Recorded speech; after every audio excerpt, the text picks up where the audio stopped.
Hey everyone, thank you for joining us. My name is Stephanie Zandala. I'm Programming and Outreach Specialist here at Library Link NJ, and I'm so thrilled to have the next program in our Reader's Advisory, a series which is now on historical fiction. I'm so excited because I love this genre, and we're thrilled to have Alex Brower join us. We'll share more about historical fiction, what she's reading, what genres to look out for, and she will introduce herself and show more about herself in just a moment. So Alex, feel free to take it away from here. And thank you for being here, by the way, too. Thank you all so much for having me. I was very excited to have this opportunity. Like Stephanie said, my name is Alex Brower. I am the Information Services Director at the Mississippi Library Commission. If you're not sure what that is fair. We are the state agency that supports public libraries in the state of Mississippi. We have a working library as well, so we do a lot of continuing education. We are the Talking Books, hub here for the state. We have the Patent and Trademark Research Center. We have everything, and we have a library. And so I'm over the library part of the Library Commission. I got my undergrad and my graduate degree in library science at the University of Southern Mississippi. And the Mississippi Library Commission as a reference librarian was my first big girl job at a college, and I've been here for about 6 years. So a big part of my job, when I was a reference librarian and even now, is we do a lot of readers advisory. And we don't just do readers advisory for our patrons, we do readers advisory for pretty much the whole state. One of my particular favorite genres is historical fiction, which is, something I'm very excited to talk to y'all about today. We're going to go over what historical fiction is. I have, had the excuse of this presentation to read even more of it lately, which is just excellent. We're going to look at some trends. We're going to go over, maybe using historical fiction in some passive readers advisory and give you some readers advisory advice. And if you stay till the end, you get to see pictures of my cats. So I hope that, lures you in where you can stay. So first, what is historical fiction? So there are, I couldn't find an exact definition that was the same across every source that I looked at. So generally, according to Historical Fiction, A Guide to the Genre, which is one of the books that I used, it is set before the middle of the last century, and it is where the author is writing from research rather than personal experience. And the events of the novel occur before the author's lifetime. And novelists defined it as a book set at least 25 years in the past, which is a little more clear cut. I don't want to have to think about centuries and stuff, I don't want to have to do math when I'm trying to do stuff. And books from earlier eras that were contemporary at the time that they were written are considered classics instead of historical fiction. They can feel historical fiction-y because they took place in the past. They were contemporary at the time they were written, but the time they were written was very different than now. And that's not to say that they won't appeal to historical fiction readers. It can certainly feel a little more authentic because the writer was using their own experiences to write their book, but it doesn't count as historical fiction because it was timely when it was written. And yours and your patrons' definitions will likely be different. They may, not count just 25 years ago as history and count as historical fiction. That may hurt their feelings a little bit, and that's okay. We can just pretend that it's not. So some early historical fiction. The first historical fiction book was widely considered to be Waverley by Sir Walter Scott. It was published in 1814, and it was in a series about Scottish history. The author attempted to accurately portray the people involved in the 1745 Jacobite Rebellion against the British Crown. So historical fiction was around a lot longer than I thought it would have been. So other novels that technically count as historical fiction, because of when they took place versus when they were written. The Scarlet Letter by Nathaniel Hawthorne was written in 1850, but takes place in Puritan New England, which was about the 17th century. And A Tale of Two Cities by Charles Dickens was written in 1859, but takes place during the French Revolution, which was 1789 to 1799. And I had to look up those date ranges. I did not just know when the French Revolution was off the top of my head. So historical fiction now, it looks different than early historical fiction. If you think about, the Scarlet Letter, it looks very different than the historical fiction that we read now. There is a much broader range of settings and characters. Characters are a lot more diverse in historical fiction now. Readers are looking for new angles on historical characters and events. That's something that I really enjoy, is reading fictionalized versions of, real historical events, or like fictionalized versions of people's lives. Modern historical fiction can kind of present issues, with a modern perspective. And there's a much wider array of genre blends today. The appeal of historical fiction, I'm assuming you're here because you like historical fiction, or if you hate it, you want to at least learn, how to recommend it to your patrons and learn to embrace it. So you have the opportunity to learn about real people or real events through the narrative. Not all historical fiction, of course, is centered around historical events, but if a book is particularly well researched and has a lot of great information, it's easier for me to read a story about something than to, read a textbook about it, or read an article, or even read nonfiction. So you still learn stuff and you still take in information, but it really gives you a new perspective on historical events. It really helps you kind of immerse yourself in the day-to-day lives of the characters, so the people who are living through these historical events. It also, it shows readers that hardships and struggles are universal. It's not just stuff may suck right now, but stuff has kind of sucked basically forever. There's always been a new historical event happening, a new history-making thing, and people have always lived through it. And I was reading through this yesterday to prep for this presentation, and it's not just, about the bad parts of life. There have always been good parts. There's always been joy and family and happiness, and you can follow those themes while also reading about wonderful, rich clothing and tapestries, or if you are not a, Tudor England person, the everyday lives of other cultures and all sorts of good stuff. So some appeal factors that are common in historical fiction, or that people are going to be looking for with historical fiction, time period and geographic setting are going to be really big. So what is your patron looking for when it comes to time period? Or what are you looking for? The best way to practice doing reader's advisory is to do it for yourself. Some people are going to have very specific taste in which time period they want to read about. Some people are just into historical fiction in general and are kind of loosey-goosey. It's probably one of the first things that is going to come up.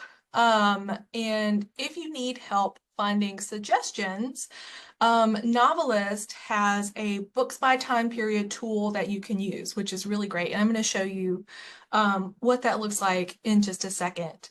I am not sure how y'all have access to Novelist or Novelist Plus. Stephanie has assured me that you do, or at least if you're in New Jersey. So I'm going to pull it up. But it's broken down by century, recent decades, and special time periods. So if you have a patron who is very specifically looking for something from ancient Greece, this makes it a lot easier to find resources for that patron without having to kind of dig through a lot of results. You can have a ready-made list ready to go. And geographic setting also ties into time period because, again, I think the people who are going to be very specific about their time periods are going to be very specific about the setting in which their books takes place. It allows the reader to explore new places. Some people are going to want to read about far-flung locales. They're going to want to really explore somewhere different. But it's also really interesting to read about a different time period in the place you're familiar with. I was thinking that it's can really help bring history to life because, we learn all these facts about the places that we're from, or even when we're doing genealogy work for patrons, we learn all these dry facts, but it's very different to have a story written that tells you, what the air smelled like and what the houses may have looked like inside that really kind of help build your understanding of this period in time. So I'm going to get out. We're going to see how successfully I can bring up my novelist here. Can y'all see that?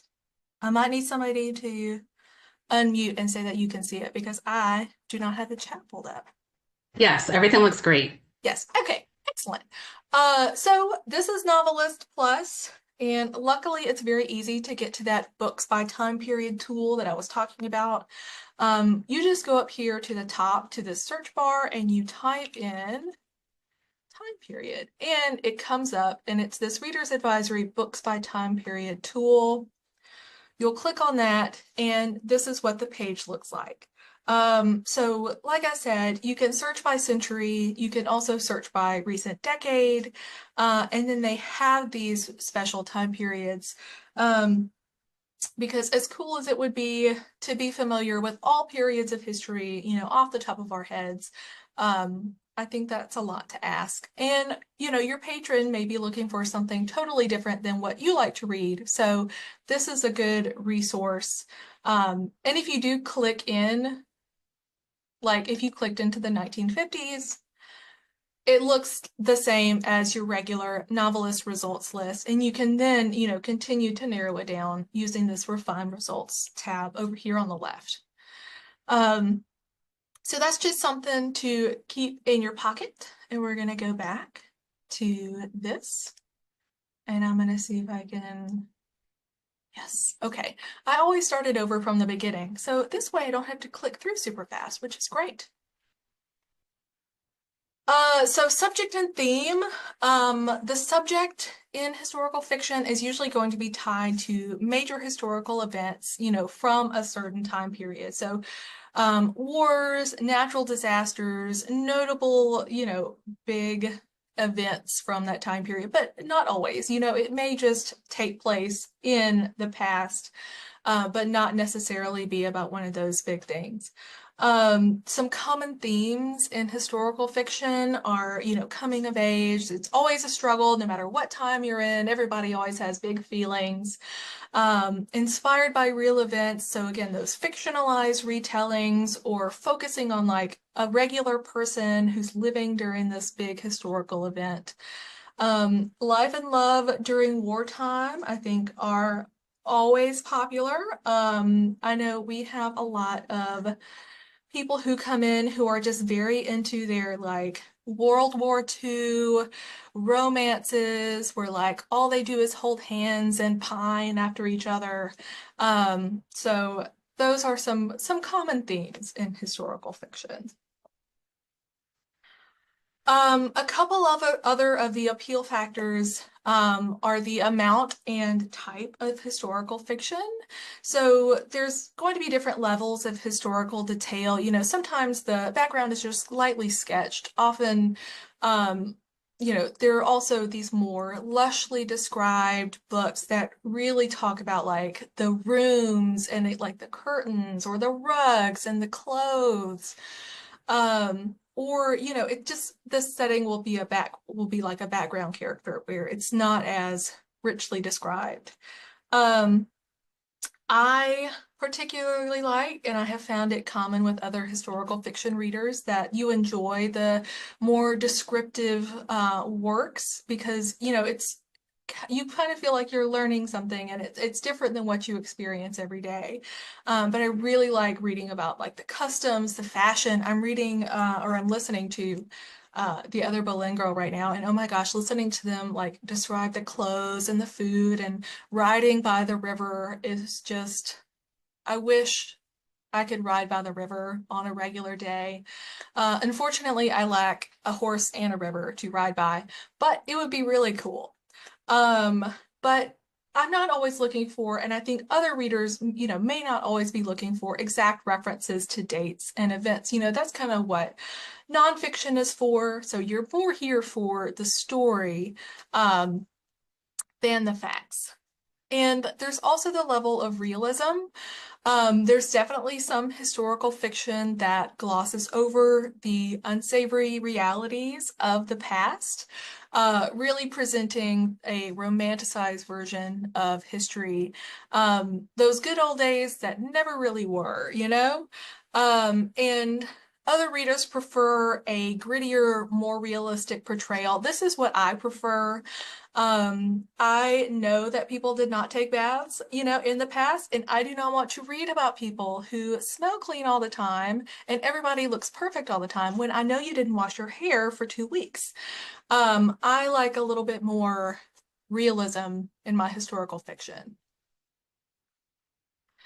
So there's pacing as well, and this is often reflected in a historical fiction novel's subgenre category, so you can kind of feel out how the pacing is going to go from which subgenre it fits in. So like literary historical novels, like the sweeping family sagas, it's going to be a little more leisurely. You're going to hear a lot about feelings, um, you're going to hear a lot of people's thoughts. There's going to be a lot of people gazing out windows.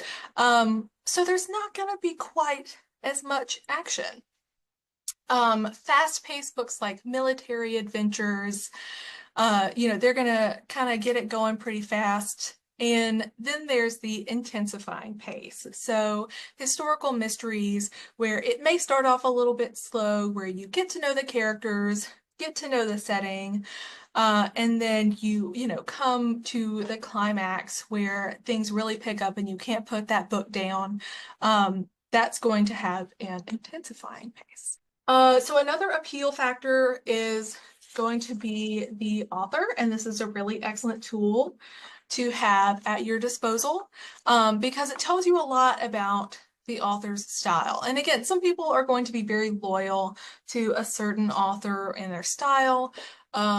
Some people are, you know, they just like people, but they also like trying new things. But knowing the author gives you insight into other appeal factors like pace, characterization, dialogue, that you can use to find other books that the patron is going to like. Or maybe that author has a couple of other books that the patron has not read yet. There's also type of character and characterization. Some people prefer to view like historical events or historical fiction from the point of view of a notable historical figure. Like maybe they're very interested in reading about Anne Boleyn. That's only because I'm listening to a book about her right now. I can't think of anybody else.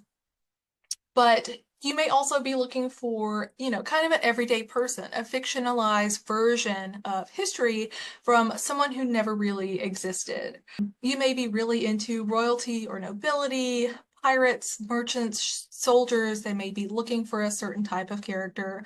I love to read about like young women who run away to become pirates. That has been one of my big historical fiction niches right now. I couldn't do it. I have a very low tolerance for the sun, but the escapism that gives me is just wonderful.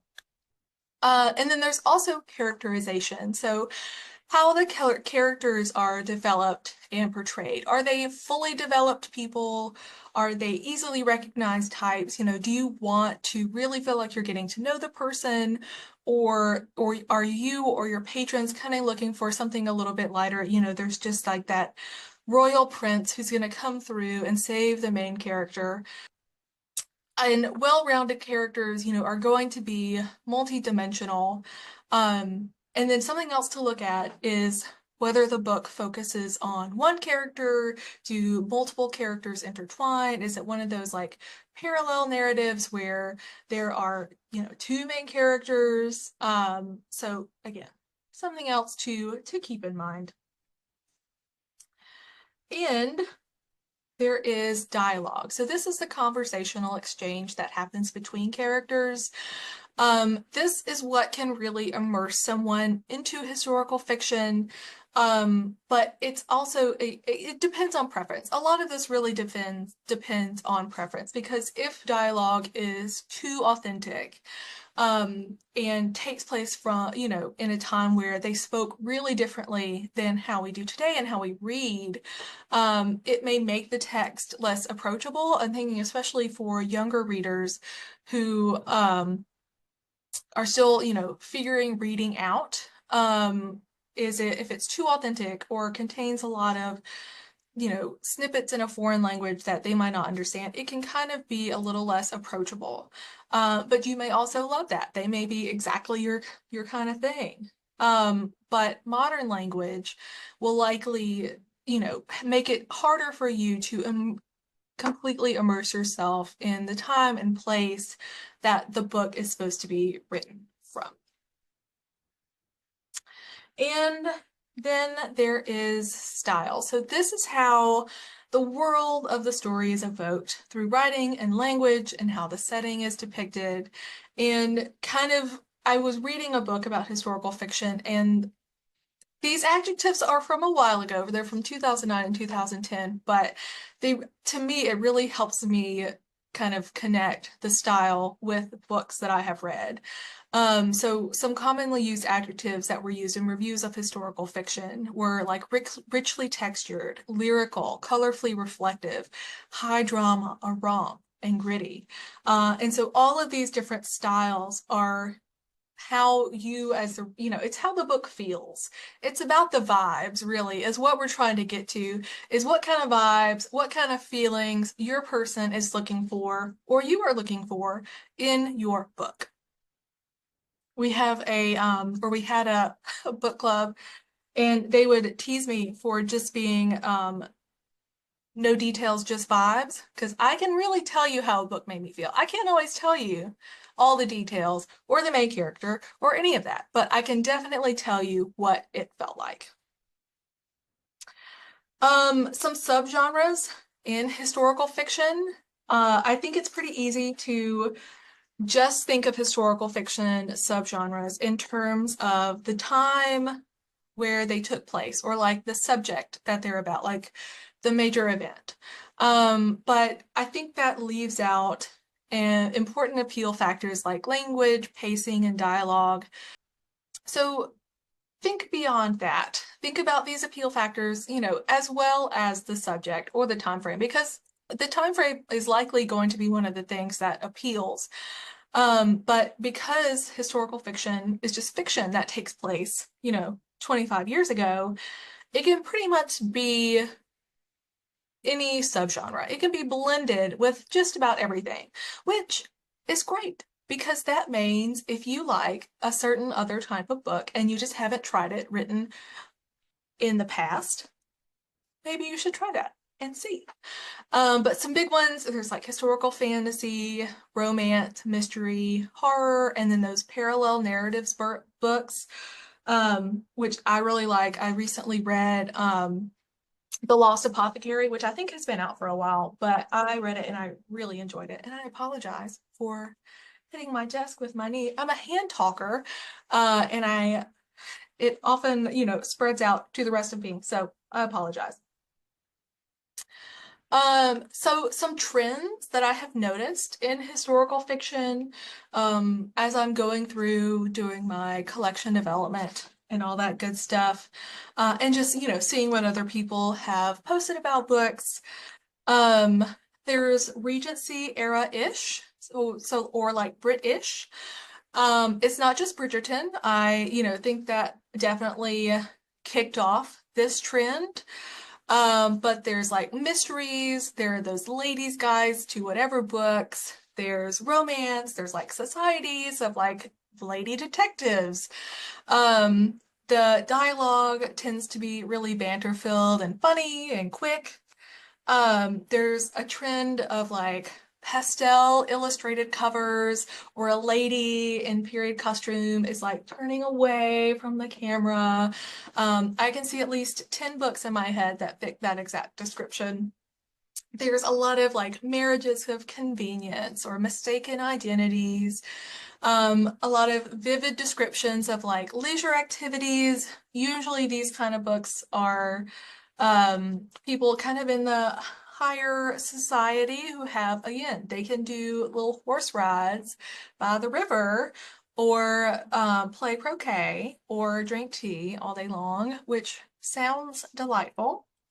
Um, and in the romances, which again are rife amongst this group, the characters may either like love each other, but there's a something keeping them apart, or they hate each other, at first sight, but oh my gosh, they have to get married because of this reason. And then of course, eventually they learn to love each other. And there are punny titles in abundance, which I thoroughly enjoy. And a couple of books from this group. This one specifically, because it had so many different little subgenres that it wrapped into one, I couldn't avoid it. So this one is a historical fiction, also science fiction and time travel book. It also kind of ties in with those sports romances, which are all over the place right now, specifically the hockey ones. So this hockey player goes to England to visit his sister. He gets into a car crash and he travels back in time, and there is some romance there. And this his love interest wants to be free and read her books. But of course, at that time, ladies could not just do that unless their husband was dead. But if she marries this guy, who will hopefully eventually go away, she could have her dream. So if you have somebody or who is really into those sports romances, or you are into those sports romances, this might be a good crossover. I don't think it's going to be particularly heavy. I don't get the vibe. It has very, likable characters. It's romantic and character driven. Um, and I love that they chose all the lanes for their book. Another one is Murder in Westminster. So if you like a murder mystery, this is actually the first in a series. It's a Regency romance. This is about a female detective in the Regency era. And it's part of the Lady Worthing mystery series. So if you like a historical mystery, you like a romance, it's very atmospheric. Because, of course, she is going to be the prime suspect in the murder case that she now has to solve. I definitely would check this out. Unfortunately, there is no, lady turned away from the camera in this cover, but I promise you there are others out there. So something else that I have noticed is that there are a lot of performing arts books. So like dancers, playwrights, actors. I've noticed a lot that, really feature the glitz and glamour of the stage, or they really focus on like the appearance of the glitz and glamour, but secretly everybody in the back is miserable and, has terrible lives and, has fleas and all this good stuff. And that's the one that I particularly enjoy. It's a lot of like fictionalized accounts of the personal lives of notable figures. I recently read Hamnet, which is about Shakespeare's son Hamlet. Hamnet, who he named Hamlet after. And it takes place over a very short period of Hamlet's life. But it really does a lot of reflection on like Shakespeare's life and his life before he got famous. It's very good. And, you know, they look into the lives of everyday people who participated in notable troupes or theaters. And one of the books that actually just came out yesterday is Maya and Natasha. So these are twins who are Kirov ballet dancers during the Soviet regime. But there's this upcoming American tour, but only one can go, you know, so of course there's lots of drama between the two. There's, you know, flawed characters. It's, you know, the themes are life and art and behind the Iron Curtain. And so if you like a well-researched book, this might be the one for you. There's also By Any Other Name. So this is one of those parallel narrative books. And it is about playwrights Melina Green and Amelia Bassano, one modern playwright and one, you know, from the Elizabethan era. And it's about their parallel struggles being female playwrights. It's intricately plotted, they're well-developed characters. Just the vibe that I get from this is that somebody at some point is going to look out a window and have some deep thoughts. And so it's character driven. And something else that I like, you know, using Novelist and Novelist Plus is that they throw these media mentions in there. So if your patron can't remember what a book was, but they saw it on Good Morning America, you know, you can look for little details like that and then present them with options. Another trend that I have seen is what I am calling ladies taking charge. It is retelling like feminist historical figures or, you know, female historical figures who overcame significant tribulations and reintroduces them to modern audiences or fictionalizes lesser known parts of their lives. So it could be a real person, it could be a fictional person just experiencing the struggles that, you know, women experienced in the past. There's also gender swapped classic figures in literature. I know like the lady version of Sherlock has been big for a while. So there are a lot of stories like that. That trend is continuing. And one of these books is People of Means. So this is another parallel narratives book. It's about a mother and daughter that are, you know, seeking justice and following their dreams during moments of social reckoning. One in 1960 Nashville and one in 1992 Chicago. And another book in this genre is American Beauty, or An American Beauty, pardon me. And this is about Arabella, who, you know, starts her life in this gambling parlor, but meets a rich man, and he kind of sets her up in New York. And so she's pretending to be this well-to-do Southern widow. But of course, you know, there are these notable families in society who refuse to accept her, so she has to earn her place. So again, I feel like somebody in this book as well is going to look out a window and probably going to think some deep thoughts. Historical fiction is not just for adults. You know, younger readers also enjoy historical fiction, you know, for the same reasons that adults do. The protagonists that they really connect with may be about the same age, but are having marvelous adventures. Again, the young women running away to be pirates was really my jam when I was at the age that most of them ran away to be pirates. Luckily, I was very self-aware and did not run away to be a pirate or live at sea because I would not thrive. Younger readers may also, you know, really connect and enjoy reading about characters who also face those expectations and restraints that they find themselves chafing against in their lives. But it also may give a new perspective on historical events that they are learning about in class, or, you know, they may have garnered this interest in a specific era or topic or event. And reading historical fiction really just brings it to life and helps them connect with it in a way that just the facts, wouldn't. Um, and it's important to understand, yeah, I think especially with younger readers, it's easy to kind of tuck people into boxes and expect that everyone, they're, all 10-year-olds are going to read and enjoy a book about pirates. When that's not true, it's very important to, do that reader's advisory conversation and figure out what the specific reader is looking for and what they enjoy when you are connecting them to books for them to read. And a couple of historical fiction books for younger readers. There's We Are Not Free by Tracy Chee.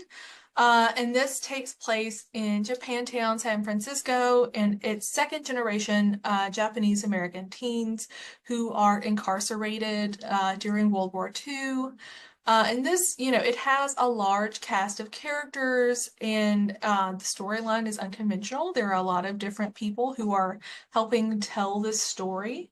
And this, talks about what used to be a very not well known and not discussed period of history. And, instead of just glossing over it, it, really talks about it and helps people, connect and see that there were real people who were, affected by this awful discrimination. And just really, I think, gives you a wider view of the world.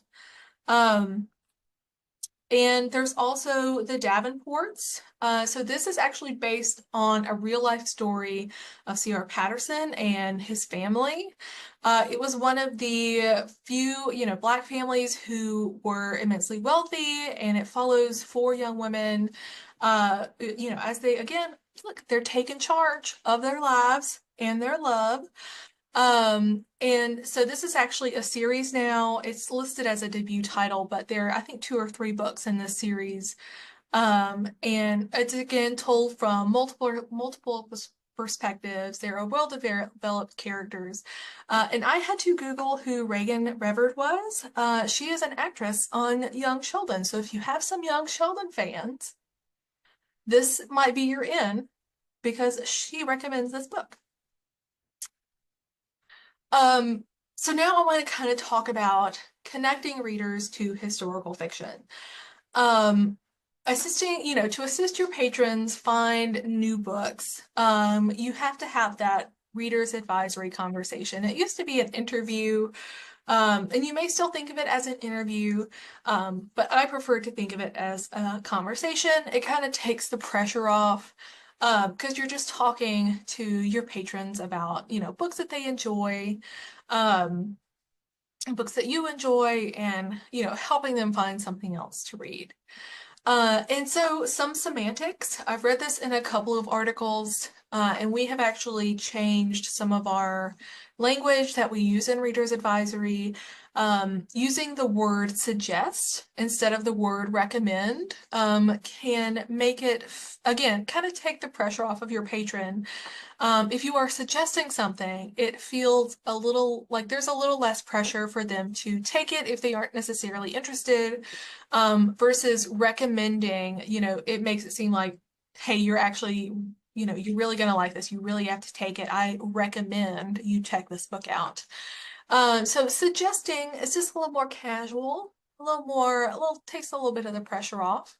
And then, kind of what I talked about earlier, you're finding the vibe. You're finding how they want their books to feel, how they want to feel reading their books. And this is where those appeal factors come in. Some tips and tricks for the reader's advisory conversation. Some questions for getting the conversation going, asking them to tell you about a book they read recently that they enjoyed. What are they in the mood to read? If they don't remember something that they read recently that they enjoyed, I feel really bad for them, but luckily they will probably remember something that they disliked and be able to tell you in great detail why they didn't. And so you can use that to hopefully find something that they will actually like. And so depending on the specificity of the time period and the level of historical accuracy that they are looking at or interested in reading, it can feel a little more reference interviewee or sorry, reference conversation-y. It may be something that you're really not sure what the actual time frame that they're looking for is or what necessarily happened at this event that they're interested in reading about. And that's okay. Luckily, you can look it up, figure it out, and go from there. Or, use that novelist tool that we looked at earlier. And you can listen for clues during your conversation. Most people who do not work at a library do not use library lingo, um, but they can say things that kind of give you a clue as to what they're looking for. So if, they felt like I was there, the book had a strong sense of place. It really, really described the background, it described the setting. I just couldn't put it down. It was fast paced. It really held their attention. If they loved how funny the main character was, the dialogue was probably snappy, or maybe it wasn't snappy. That is an assumption. For me, if I think they're funny, it's probably going to be a little quick, a little back and forth. But it was also likely told from that person's point of view, or they, featured really heavily. There probably weren't a lot of other characters whose perspective featured in the book. If reader's advisory is maybe not your jam, that is okay. Again, luckily, there are lots of genres and crossovers that you can find. Just look for those elements that you enjoy. So if you like a sweeping family drama, there is The Covenant of Water by Abraham Verghese. And this takes place in South India, and there is this family, and every generation, somebody dies by drowning, and there's a lot of water everywhere. But it's going to be richly detailed. It's going to follow this family. And if you enjoy suspense or crime drama, there is The Long Drop by Denise Mina. And this is centered around a trial of the century in Glasgow in 1950. It follows this guy, specifically Peter Manuel, who has been found guilty and is waiting to be hung. So if you like a true crime kind of thing, this may be something that you would enjoy. And if you like horror, if you like a creepy book, these are my creepy fingers. They were also my true crime fingers. But you may enjoy Mexican Gothic by Silvia Moreno Garcia. And this is a retelling of a classic Gothic suspense novel that follows a socialite in 1950s Mexico who is drawn into treacherous secrets in an isolated mansion. And I actually checked this book out from my work because I love a creepy story and this looks really good. So again, just finding those things that you enjoy and trying it out is really the way to go. I really recommend, and especially if you're going to try and use that tool in Novelist or try and use those appeal factors to find book recommendations, start with yourself. It's much easier and there's a lot less pressure to do something and practice and build your skills before someone is standing, right here watching you. I forget how to type, how to drink water, how to basically just be a person whenever someone is watching me. So getting, building that muscle memory and working those skills out before someone is there watching you is really the way to go. So find yourself some historical fiction to read. There's also some passive reader's advisory that you can do. So, tie historical fiction displays with popular shows and movies. If you have an author that stays checked out, use Novelist to find books with similar appeal factors and create a display. Figure out when historical events or time periods, are covered at school.